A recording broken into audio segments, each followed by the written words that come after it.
नमस्कार, आप देखना शुरू कर चुके हैं कैपिटल टीवी बिहार और मैं आपके साथ सरोज सिंह। विधान परिषद की 11 सीटें दांव पर है, तो कौन से चेहरे जाने वाले हैं विधान परिषद में, इसको लेकर सत्ता के गलियारे में चर्चा तेज है। मीटिंग हो रही है, रणनीति बनाई जा रही है। कल ही एक कोर कमेटी की बैठक हुई है भाजपा की, जिसमें हमारे सोर्स बताते हैं कि 12 नामों की एक सूची गई है दिल्ली, जिस पर दिल्ली आलाकमान फैसला करेगा। ये बैठक कल या फिर परसों हो सकती है, जिस पर 3 नामों पर मोहर लगने वाली है। एक जो सीट भाजपा के खाते में ज़्यादा है, वो सीट हम आपको बता दें, जीतन राम मांझी के जो बेटे हैं संतोष सुमन के लिए छोड़ दिया गया है। उस सीट से संतोष सुमन प्रत्याशी होंगे। जो 3 सीटें भाजपा के कोटे में आने वाली है, इसके अलावा उसमें बहुत सारे नामों की चर्चा कल हुई बैठक में। उसमें कोशिश की गई कि अलग अलग बिरादरी से लोगों को लिया जाए।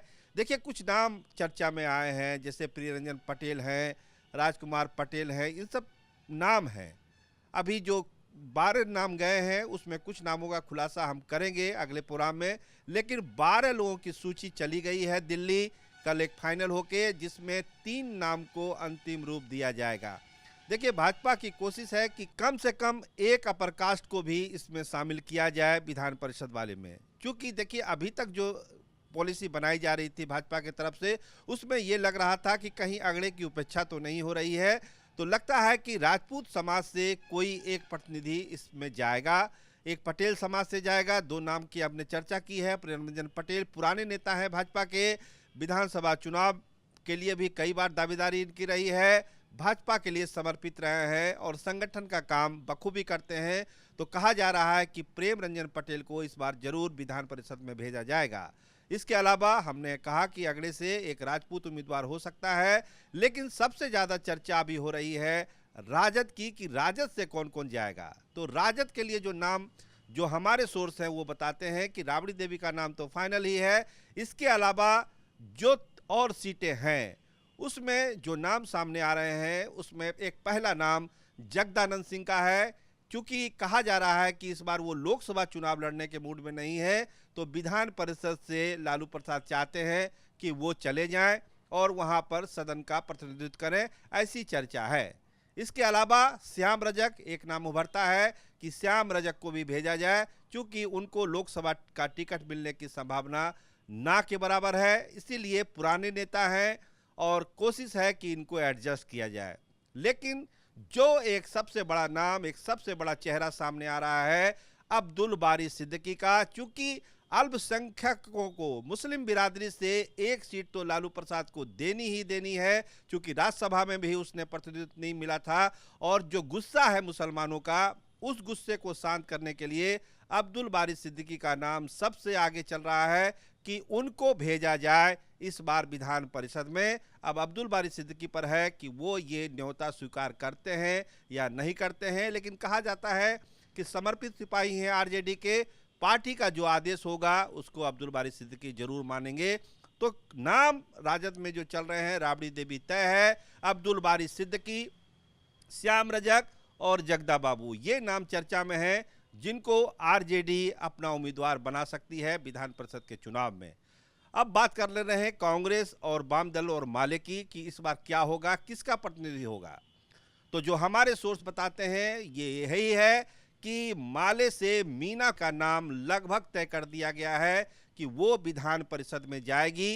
कांग्रेस का कोई नुमाइंदा नहीं जाएगा, क्योंकि राज्यसभा में अखिलेश सिंह ऑलरेडी जा चुके हैं। तो मीना के नाम पर अंतिम मोहर लगने की संभावना है। कांग्रेस के लोगों से भी बात हुई है, आरजेडी के लोगों से भी माले वाले ने बात कर ली है, और कहा जा रहा है कि सब लोगों ने एक सहमति दी है, माले के लिए समर्पित हैं। और जो उनकी छवि है, उससे लगता है पार्टी को बहुत फायदा होगा विधान परिषद में। तो इस तरह के नाम चर्चा में हैं। अब देखिए, फैसला तो अंतिम मोहर लगने के बाद ही सारे नाम को क्लियर होगा कि क्या है। लेकिन जो सियासी गलियारे में चर्चा है, उसकी हम आपसे बात कर रहे हैं। जनता दल यूनाइटेड से एक जो पहला नाम है वो तो नीतीश कुमार का है ही। दूसरा नाम खालिद अनवर का आ रहा है कि खालिद अनवर, जो बहुत ही खासम खास है नीतीश कुमार के, वो विधान परिषद में जा सकते हैं।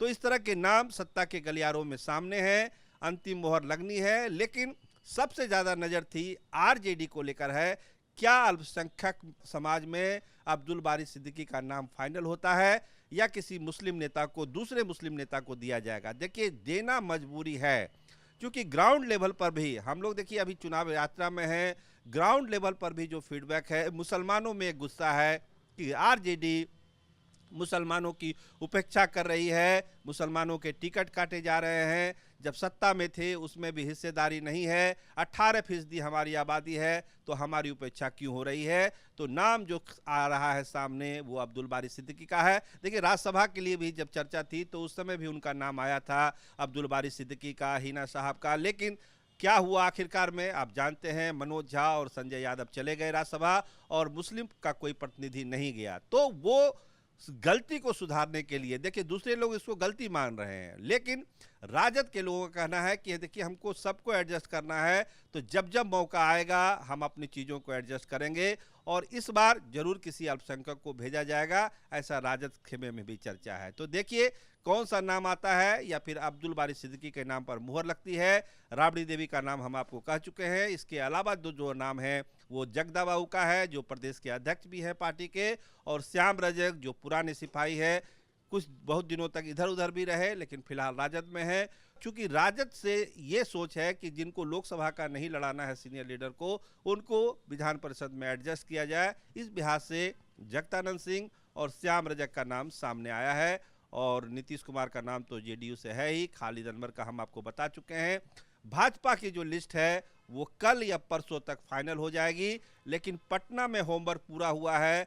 12 उम्मीदवारों की सूची गई है दिल्ली, जिस पर अंतिम मुहर लगेगी 3 नामों पर, और जो चौथा प्रत्याशी होगा वो संतोष सुमन जी हैं, जीतन राम मांझी के बेटे, तो उसके नाम पर कोई कंफ्यूजन नहीं है। तो करीब करीब हर पार्टी ने अपना होमवर्क कर लिया है।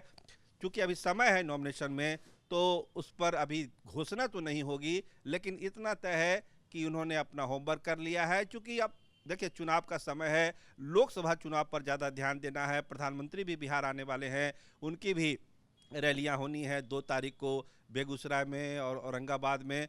उसके बाद तमाम नेता आएंगे, जेपी नड्डा आने वाले हैं, अमित शाह आने वाले हैं।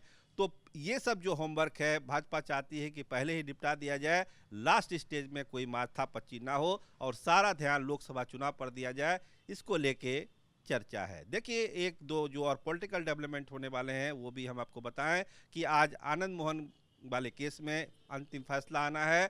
आनंद मोहन जेल जाएंगे या बाहर आएंगे, इस पर भी आज सुप्रीम कोर्ट अपना फैसला सुनाएगा। इसके अलावा लैंड फॉर जॉब मामले में भी आज एक सुनवाई है, देखिए उसमें क्या होता है। तो बिहार में आज पूरा सियासी गहमागहमी है। देखिए आगे, आज देखिए तेजस्वी यादव जमुई में है, आज उनकी सभा होने वाली है, पूरी तैयारी की गई है जमुई में कि एक अच्छी सभा जमुई में हो जैसे दूसरे जिलों में हुई है। तो क्या संदेश देते हैं जमुई में, वो अभी कुछ समय के बाद पता चलेगा, लेकिन तैयारी यहाँ पर पूरी है। तो इस तरह की चीज़ें बिहार के सियासी डेवलपमेंट में चल रही है, सत्ता के गलियारों में चल रही है, लेकिन सबकी नज़र है आखिरकार कि कौन विधान परिषद में जाएगा, किस पार्टी से कौन कौन जा रहा है, जिसकी चर्चा हम आपसे कर चुके हैं। देखिए मोहर किसके नाम पर अंतिम रूप से लगता है, ये घोषणा होने वाली है। हमको लगता है कि अगले हफ्ते की शुरुआत में इसकी घोषणा हो जाएगी, या कुछ लोग पहले भी कर सकते हैं। तो इंतजार अभी 2-4 दिनों का करना पड़ेगा। कैमरामैन राकेश के साथ मैं सरोज सिंह, बप का बहुत बहुत धन्यवाद, आपका बहुत बहुत शुक्रिया।